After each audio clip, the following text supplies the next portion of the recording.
Hey everyone, this is Sean Garrett, founding attorney of Garrett PLLC and founder of the Legal Eagle podcast. My goal with this podcast isn't to brain dump complex business law and tax concepts, but instead to highlight some of the entrepreneurs and business leaders in the communities that I serve. As you know, I'm licensed to practice law in North Carolina, South Carolina, Illinois, and Missouri, so many of these stories will be coming out of Charlotte, Greenville, Chicago, and St. Louis. Today, we have Brie Chrisman with Bosco, founder and CEO. Brie, thanks for being here. Thanks, Sean. Appreciate it. So, Bree, some of the stories we talk about are entrepreneurial journeys. What got us to where we're at today? How did you start Boss Company? So I started Bosco in 2020, July of 2020. So in the middle of the pandemic, or at least the height of the pandemic, with an 8-month-old. I was working kind of on a stepping stone job. It was kind of like I took a break from my career because I was super burned out and had a position at a health office doing marketing and event management, which is my background, sport management, events, and marketing. And then obviously COVID happened and there was no sports, there was no events, there was no marketing budgets. And so my career prospects kind of went out the window. And I was able to be a stay-at-home mom for my baby, my first child, and which was great. But I knew that I was not built to be a stay-at-home mom. I've always been career-driven. I've always had a passion for operations and things like that, project management. And it just wasn't as fulfilling as being a mom is. I needed something else as well. So I decided to put my skills to use, and I created my company, and I kind of ran it by my husband in June. I was like, hey, I think I'm going to create a company. He's like, okay. I was like, well, I mean, got unemployment, which is great. And, basically that safety net. And so it was actually started as BC Creative, and it was more of a virtual assistant in operations company. And then as I started, I was fully booked, in like a few months. And then a year later brought on another team member. And then, because we grew solely off referrals, most of our clientele was therapists, mental health therapists. And so we shifted in 2023 to solely working with mental health providers. And so now we're a full-blown business operations and growth strategy agency for mental health practice owners. So yeah, we have a team of 4, all female team. It's great. We love it. And we love working with therapists and kind of being able to make a difference in the mental health field. Yeah, I love that. Yeah. I engage with entrepreneurs on a daily basis, and you talked about the safety net and the runway. Mm-hmm. There are two different types of entrepreneurs, I feel, and I don't think anyone's better than the other. I just think they're different. But I see some entrepreneurs that want to have a $100,000 line of credit and the office and the logo and everything ready before they open up shop. Hearing you talk, it sounds like you're a little bit more like myself, where you kind of bootstrapped it and kind of, ran the business as you went along and figured it out as you went. Tell me a little bit more about that. And, what were those nights like? What was it like? Because I'm sure you were operating late at night like I was, kids were in bed and it's like, cool, now it's time to work on the business. Tell me a little bit about that. Yeah, it's definitely that saying, like, building the plane while flying it. And sometimes you're going down and sometimes you're flying steady. It was interesting. So my son, like I said, was about 8 months when I started the company, and he didn't go because of COVID and everything. He didn't end up going into any kind of daycare or anything until he was about 14 months. So I was working with him at home. A lot of nap time work, a lot of like throwing him in front of Frozen on Disney Plus and trying to get some meetings done, doing work in the evenings in front of the TV kind of thing. It was very much bootstrapped. It was very much let me try to do all the things all the time. And our son's autistic. And so we had the additional, like, luckily I had the flexibility, but the different therapies and, trying to figure out like, he had a speech delay. And so we were doing therapies there and OT and early intervention and things like that. And so it was a lot. But and now looking back, I'm so grateful that I did this, because I never would have had, like, the flexibility. Like, I could not imagine my life trying to do everything I do for my son while being at, like, a 9 to 5. There's just no way. It just wouldn't work. I wouldn't be able to do a 9 to 5. So it's very cool how that kind of, it ends up working out. And before the call, before you started recording, we're talking about how business has been slow for us, but it's been good because I've had a lot of personal stuff going on, and it's the same kind of thing. Everything happens for a reason. And so starting the company and having that flexibility has been crucial for our lifestyle, being, special needs parents. You're hitting the nail on the head. When it comes to being an entrepreneur, I tell people all the time, it is not glamorous. It is not free. There is not a ton of free time, but there is flexibility. Yeah. And what's super important is that tenacity, like you're saying. I remember for myself, I formed my business in 2022, but I started working on the business prior to that, as most people do. And my son was 3-4 months old. I was on paternity leave myself from my last firm. And I just remember there was one day where I had a client that said, Sean, I want to meet you. I really want to meet you in person. And I was supposed to be watching my son. And I just came to my wife and I said, I have to go to this meeting. And so she took a few hours off work, watched our little guy, and then I went to the meeting. And, I think back on that. And when people want comfort, that was not a comfortable situation. Us trying to figure out how we're going to, arrange our schedules and make things work so that the business works. But once you get through a lot of that, you have some flexibility. But those late nights, there were nights where I'm sure you experienced them too, where you see the sun rise and then you take a quick nap and you're right back at it. So yeah, I actually did not have a lot of those because I very much enjoy sleep.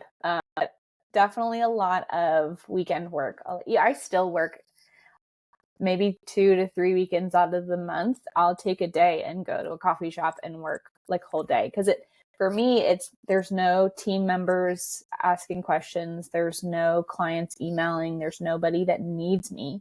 And so I'm able to just, like, hunker down and just get a ton of projects done, which I love. So it's more of sometimes it's a necessity just because of my work week is a lot shorter than most, just because I have now 2 kids. My son has therapy on Mondays and Tuesdays. So my days end at like 12:30 on Mondays and Tuesdays, my work days. And, with 2 kids under 6, by the time you get to pass through dinner and bedtime and stuff, you're just exhausted. And you're like, I don't have the mental capacity for this right now. Like, I can answer some emails, but I'm definitely not going to create an entire automation workflow tonight. So that's where the Saturdays or Sundays come in. And it's so helpful. Honestly, I very much love it. Just because I'm able. So it's like, it's the lifestyle that works for us, which is helpful for that, again, flexibility. For sure. Yeah. So one thing that I've run into, I'm going to toss out my frustration and, you tell me if you've experienced this and if you have an example. Growing the business. We know, or at least I know, most entrepreneurs know the pain point of our business. Mine is taking too long for responses, taking too long to get docs out. When you're not able to have quick turn times, even if the client seems happy, you in the back of your head are thinking, that took 2 weeks, it took too long. And so now that I've hired and we have some staff members, trying to communicate that sense of urgency is difficult to non-owners. Do you run into that at all?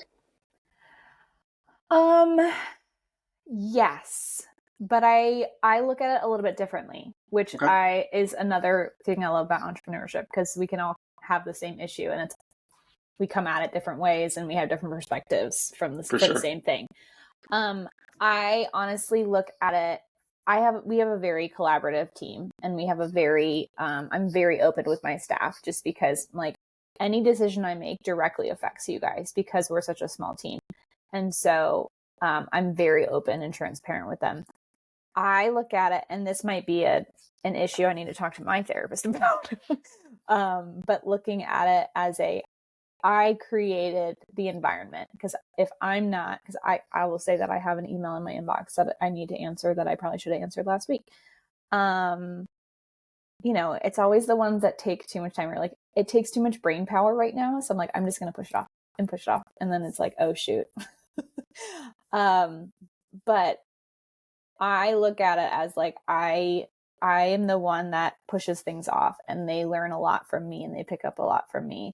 And so I've created this environment that now I have to go back and fix. And so like, is that from me, or is it just the fact that they're not the owner of the company?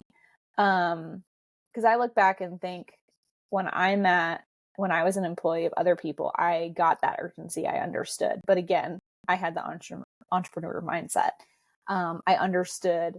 I made sure that I cared about the company as much as I possibly could, and I was all in. And I know a lot of people aren't like that. So yeah, that's the way that I look at it. And so I try to lead as an example instead, and say like, hey, Mm-hmm. this is not just me as a business owner. This is me. This is the vibe of our team. This is like the standard of the team. This is when, and so we kind of put in parameters, like you need to be responding within 24 hours. I like that. The first and last things that you should be doing every day is checking all your communications. So your inboxes, your chats, like making sure that you're bookending your day. So that way we don't miss anything and things like that. So putting those in place have helped a lot at getting everybody on board with, prioritization and getting stuff done. That's some SOWs. I love that. Yeah. Cool. I love standard operating procedures. I love it. When it comes to marketing, you mentioned the name of the initial company. Obviously, Boss Co. is what it's currently called.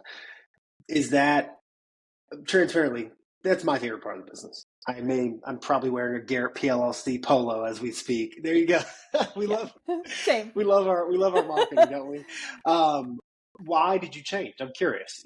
When it comes to rebranding, let's chat through that a little bit. Yeah. So 2023, it was a very difficult year for me personally. I was going through postpartum depression. It was a whole lot. We grew a ton that year, grew to the point that we broke. We had some independent contractors that were working for us that, frankly, when I delegated, I also abdicated. And so the quality wasn't up to our standard. And there was clients that just weren't a good fit, because it was one of those like, oh my gosh, we're just going to work with everybody because we want to get revenue up. And that was not the way to do it. So in 2023, the end of 2023, I realized that like we need to shift. We need to either burn it all down or pivot. And we realized that, and when I say we, my operations manager, who's been with me for 3 years, her and I had a very frank conversation, and we're like, what do we like about the company? What don't we like about the company? What needs to change? And so that's when we decided to niche down completely to mental health. 90% of our clients at that point were mental health practices anyway. So we got rid of a bunch of clients that were not mental health and that did not fit the services we were going with and everything. We got rid of 2 or 3 people staff wise, overhauled all our services and everything. And then I was like, the name just doesn't really suit us anymore. Like we're not, like our tagline's still the same, business operations system strategy, but it just really didn't suit us. And it was funny because we were going to a conference in March, like mid-March, for like therapist conference. And I wanted to make sure we had like merch and we had signage and, all of the things. And I was like, okay, well, we're going to this is like January. Like, we're going to rebrand and we have to have it all done this month because we have to get all of this stuff before the conference. And so we did I think I took like a week and I talked to all of the different groups that I'm in, networking and different entrepreneur groups and stuff and my team. And I was like, all right, what do you guys think of these? And my original, the name that I wanted was GYST Operations, GYST. Okay, cool. Get your SHIT together, I get it. Yep. Yeah. But it was trademarked by like some, I don't know, some assistant, like personal assistant company in New York. So I love that you checked. The fact that you checked makes my attorney heart happy. Yes. So we went with BOSSCO, and BOSS is actually an acronym for Business Operations and System Strategy, which is very cool. And also the fact that we're working with CEOs, we're making their lives easier. It was kind of a double entendre. So yeah. And then I created the logo and, checked all the trademarks and all of that. And that's kind of and it just, it encompassed everything that we were doing. And so it's been a really, really cool transition, and it elevated our brand too. So cool. Yeah. Well, Brie, as we discussed, this isn't a very long podcast. Yeah. I just want people to get to know you. You've been tremendous. One of the ways that I cap and finish off each podcast, if you've talked to me for longer than 10 seconds, I'm a golfer. Most people in my life know that I'm a golfer. So I try to have a little golf analogy. An eagle, that is one of the best scores you can get in golf. Yep. Double eagles are just unheard of, but eagle is what we shoot for. In your life, in your business, what's an eagle look like? What is shooting for the moon, whether it's internally, whether it's externally with clients? What's your eagle? Ooh. Being... Sorry, I turned my Slack notifications off and... You're good. They just slipped right in there. If you see me glancing at the top of my screen, it's people needing us. Yeah. It's what we do. What is my eagle? So my eagle for business is honestly has nothing to do with revenue or growth. It's creating an environment that my staff wants to work in. And really quick anecdote, in our year-end reviews that of course we did in February because, of course we did. We, each of our staff members that did one that had like enough time on their plate, like in the business, their favorite thing about working for BOSSCO was the fact that they could show up as their true, like 100% their true selves and didn't have to fake it or anything. They just felt comfortable and were able to take risks and empower themselves at our company. And that right there is like, that's everything. Personally, honestly, just being happy. I mean, there's so many stressors in life, and especially as a business owner, a parent, a special needs parent, all of that. And so being content and being happy, and just loving life is definitely the eagle for that. It's awesome. Yeah. Well, Brie, I've appreciated having you on so much. Thanks, you for giving us some insight. How do we tap in? How do we find BOSSCO? How do we connect with you? Yeah. So our website is heybossco.com, HEY, heybossco. And then I'm on LinkedIn, just Brie Chrisman. Our LinkedIn, our company page is on LinkedIn as well. And then if you are a therapist and you're looking for tips and tricks and all of that fun stuff, we have a great blog on our website, and we share a lot of tips and tricks on Instagram. And our handle is hey_bossco. Awesome. Thanks so much, Brie. Yeah. Thank you, Sean. Yep.